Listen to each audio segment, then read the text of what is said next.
Kompas Petang kembali dengan informasi sidang pembunuhan Mirna Salihin pada Rabu lalu sempat memunculkan drama. Terdakwa Jessica menangis karena ditempatkan di sel yang menurutnya tidak layak huni. Polisi pun membantahnya dengan menunjukkan seperti apa sel tahanan Jessica Wongso. Cuman ada lubang di pintu segede A4 gitu. Saya ngintip ke depan ada orang nggak? Ternyata nggak ada orang, gelap gulita di luar. Saya takut sekali. Terus sudah itu penjaganya bilang kalau kamu belum boleh dikunjungin sampai hari Senin. Jadi saya itu kan hari Sabtu malam. Jadi saya harus tahan di situ sampai hari Senin. Terus saya lihat kamar mandinya juga kondisinya mengenaskan. Saya nggak ada anduk, nggak boleh mandi, nggak boleh apa. Pokoknya benar-benar nol, barang nggak ada apa-apa. Sambil menangis, Jessica Wongso menceritakan kondisi sel tahanannya di Mapolda Metro Jaya yang menurutnya tak layak huni. Lalu seperti apa sebenarnya sel tahanan Jessica? Foto ini diterima redaksi Kompas TV dari Polda Metro Jaya. Seorang polisi yang bersama Jessica saat itu sengaja kami samarkan identitasnya. Tampak sel Jessica memiliki pencahayaan yang cukup. Bahkan menurut sumber kami di Polda Metro Jaya, sel Jessica punya kamar mandi sendiri. Mabes Polri pun menanggapi tuduhan Jessica bahwa dirinya diperlakukan kurang manusiawi saat ditahan di Mapolda Metro Jaya. Apa yang disampaikan Jessica di dalam muka persidangan itu menjadi sebuah informasi yang nanti kita perlu dalami. Yang terpenting kita berharap dalam memberikan kesaksian, dalam memberikan keterangan, dalam posisi sebagai terdakwa, dibebaskan kepada sesuatu yang benar-benar apa yang dia ketahui, dia alami. Sementara ini adalah foto dari tim pengacara Jessica saat Jessica di Mapolda Metro Jaya pasca ditetapkan menjadi tersangka pembunuh Mirna Salihin pada akhir Januari 2016. Jessica masih terlihat tersenyum. Apapun yang dikatakan Jessica Wongso di persidangan, majelis hakim nantinya yang akan memutuskan apakah Jessica bersalah atau tidak. Menurut rencana, vonis akan dijatuhkan hakim pada akhir Oktober 2016. Jessica yang disidang sebelumnya tenang, Rabu kemarin memang terlihat emosional. Kenapa hal yang emosional jadi saya emosional? Enggak, ini kan pertama kali kamu akhirnya bisa menjawab semua pertanyaannya kan? Pertama kali kan? Oke, makasih ya. Tim Liputan Kompas TV. Terkait pernyataan Jessica tentang ruang tahanannya yang tidak layak huni, Kapolda Metro Jaya menyatakan sel tahanan yang ditempati Jessica Kumala Wongso adalah atas permintaan Jessica sendiri. Dan Jessica itu kan katanya sempat dimasukkan ke dalam ruangan 2x1, Pak. Apakah memang prosedur seperti itu harus dilakukan dalam pemeriksaan, Pak? Hasil informasi yang kami dapat itu permintaan yang bersangkutan, karena mereka dia tidak mau bersosialisasi dengan yang lain, tidak mau kumpul. Jadi itu diinginkan oleh Jessica. Hasil permintaan Jessica sendiri, Pak. Iya. Satu hal penting di sidang pembunuhan Mirna Salihin adalah uji kebenaran rekaman CCTV Cafe Olivier. Kami akan tayangkan kembali pada Anda bagaimana perbedaan mencolok rekonstruksi versi Jessica dan CCTV Cafe Olivier terkait posisi paper bag yang dinilai penting sebagai waktu diduganya terdakwa memasukkan racun ke kopi Mirna. Kita di belakang, satu-satu. Dulu.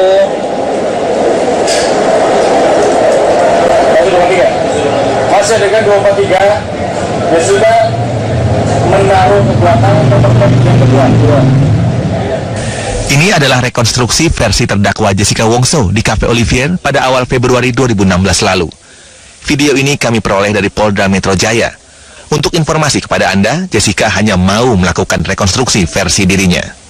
Di sini Jessica bersikukuh 3 paper bag sudah dia taruh di belakang sofa saat kopi pesanan Mirna datang. Namun, coba lihat CCTV Cafe Olivier.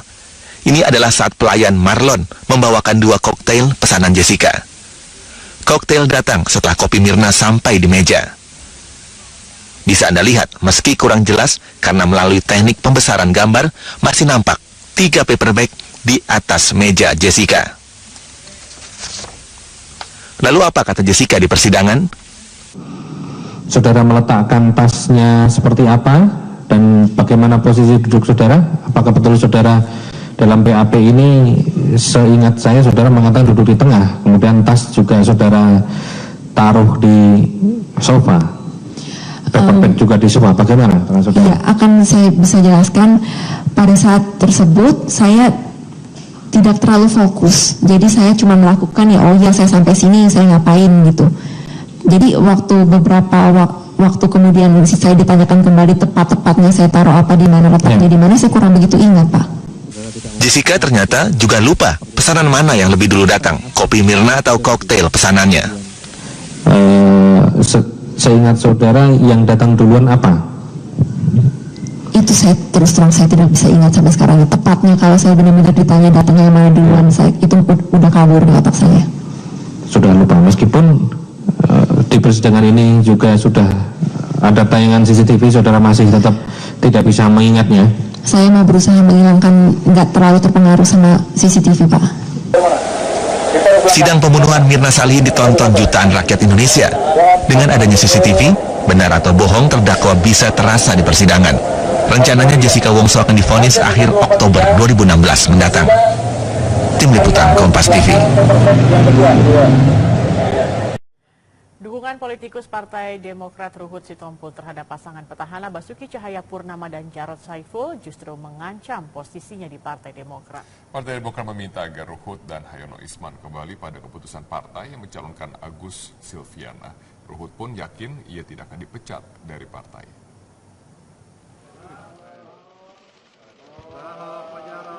Perbedaan pandangan serta dukungan terhadap calon petahana dalam Pilgub DKI Jakarta membuat posisi Ruhut Sitompul dalam keanggotaan Partai Demokrat justru terancam. Meski berbeda dukungan, namun Ruhut yakin dirinya akan tetap menjadi kader Demokrat. Meski tidak keberatan jika nantinya harus bersikap independen dan mengaku siap jika dipanggil oleh Komisi Pengawas Partai, sebab dirinya memiliki alasan kuat mengapa mendukung calon petahana. Tetap bertahan, dan apabila itu terjadi, aku akan seperti Ahok. Orang yang aku dukung menjadi gubernur DKI, menjadi tokoh independen. Tapi kan maksudnya kalau sekarang di dalam Partai Demokrat sendiri kan katanya lagi disidangkan ya nama. Iya, saya dengan Pak Hayono sama Panwas, tapi aku orang yang sering juga dipanggil oleh Panwas. Nggak ada masalah, karena aku mengalir, aku terangin aja semua. Apalagi emangnya memutuskan Pak Agus, aku ini Menko Polhukam partai loh. Aku nggak dilibatkan. Aku nggak diajak. Tapi aku tahu, mungkin pembisik-pembisik ini kalau aku diajak nanti dia mentahkan. Sementara bakal calon petahana Basuki Cahayapurnama mengaku bersyukur mendapat dukungan dari kader partai lain di luar poros petahana untuk maju dalam Pilkada DKI 2017. Menurutnya, setiap orang bebas menentukan pilihan masing-masing, khususnya di era demokrasi ini. Siapa? Ya saya nggak tahu. Tapi yang pasti Bang Luhut sama Pak Hayono memang teman baik. Itu aja, kan pribadi kan. Itu biasa-biasa aja lah kayak gituan mah. Kan Bapak nggak setia sama partai politik nih Pak? Hah? Yang penting setia sama istri. Sebelumnya melalui Wakil Ketua Dewan Pembinanya, Komisi Pengawas Partai Demokrat akan mendalami sikap Ruhut dan Hayono yang tidak mendukung pasangan Agus Yudhoyono Silviana. Bahkan sejumlah fungsionaris partai meminta keduanya mundur karena dianggap tidak sejalan dengan keputusan partai dalam kontestasi Pilkada DKI Jakarta. Tim Liputan, Metro TV.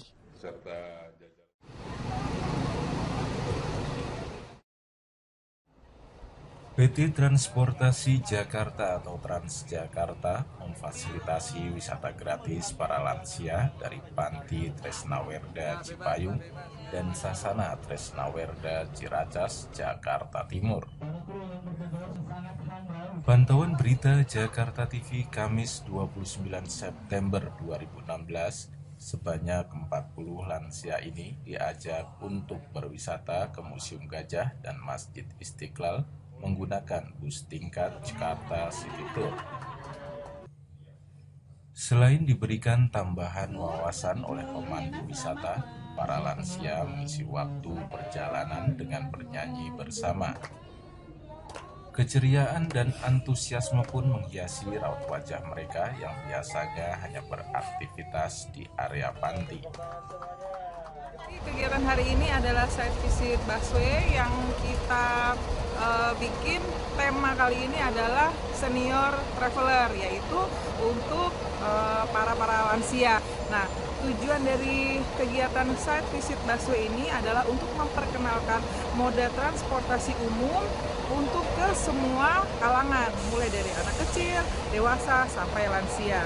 Nah, program untuk yang lansia ini kita akan membuat menjadi reguler, jadi nanti setiap minggu pasti akan ada kegiatan. Kita terbuka bagi seluruh panti jompo yang ada di DKI untuk bisa menggunakan jasa bus wisata Transjakarta ini.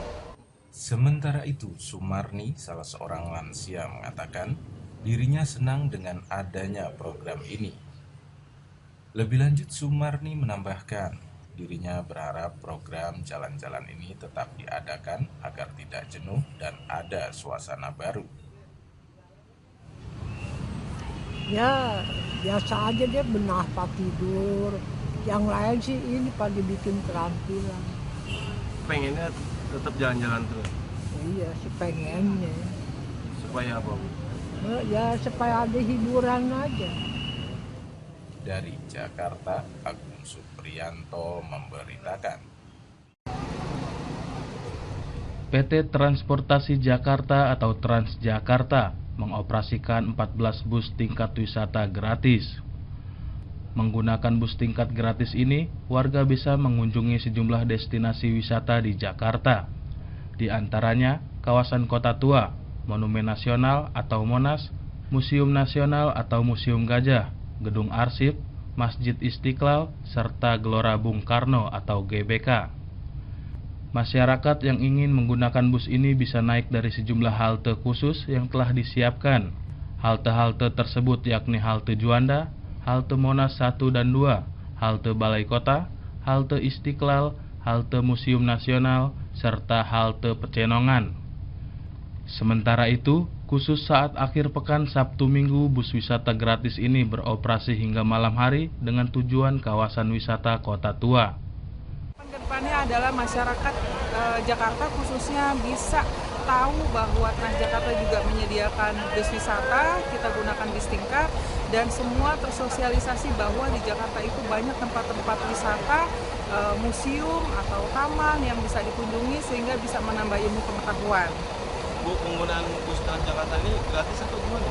Nah, bis tingkat Transjakarta ini gratis. Jadi semua warga bisa menggunakan bis Transjakarta ini, tinggal menunggu aja di rute-rute yang memang kita lalui, yaitu History of Jakarta, itu dari Juanda, Museum Nasional ke Kota, atau Jakarta Modern, itu dari Juanda, kemudian ke Bundaran HI, atau ada lagi khusus Sabtu malam, itu rute trip Night and Art Culinary, itu juga ada, kita sampai jam 11 malam dan semuanya itu gratis.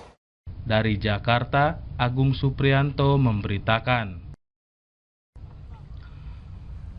Memberikan rasa aman dan nyaman kepada pengguna jasa dan awak angkutan umum, penataan terus dilakukan di terminal bus dalam kota, Kampung Rambutan, Jakarta Timur. Pantauan berita Jakarta TV, Jumat 30 September 2016. Pendataan yang dilakukan terlihat mulai membuahkan hasil. Angkutan umum terlihat tertib dan rapi dan melintas sesuai jalur yang diperuntukkan. Pendataan juga akan dilakukan untuk pedagang kaki lima atau PKL di area terminal. Nantinya, PKL tersebut diupayakan menjadi PKL binaan yang akan dikoordinasikan dengan pihak Dinas Koperasi Usaha Mikro Kecil Menengah dan Perdagangan atau KUMKMP. Tidak hanya itu, berkat penataan yang dilakukan, saat ini penghijauan di area terminal juga jauh lebih baik. Ini untuk penataan mungkin akan kami kembalikan seperti halnya jalur angkutan, jalur untuk Transjakarta, nanti akan kita buatkan langkah pertama markanya. Ketika sudah ada markanya, akan kita masukkan ke jalurnya masing-masing untuk mempermudah cara pengecekan kendaraan tersebut layak atau tidak, termasuk surat-surat dan kelayakan kendaraan, bentuk pengawasannya supaya jelas. Yang kedua, penataan dalam hal pedagang kaki lima. Kami akan berkoordinasi dengan UMKM. Pendataannya seperti apa nanti, karena yang berhak untuk memungut retribusi di Pemprov ini UMKM. Misi saya yang pertama hanya ingin mengembalikan bahwasannya fungsi-fungsi di dalam terminal, fungsi di dalam kendaraannya, ruang tunggunya, taman, dan lain-lain. Pak, saat ini penataan apa Pak yang sudah dilakukan Pak untuk tahap awal ini Pak? Penataan jalur untuk angkutan.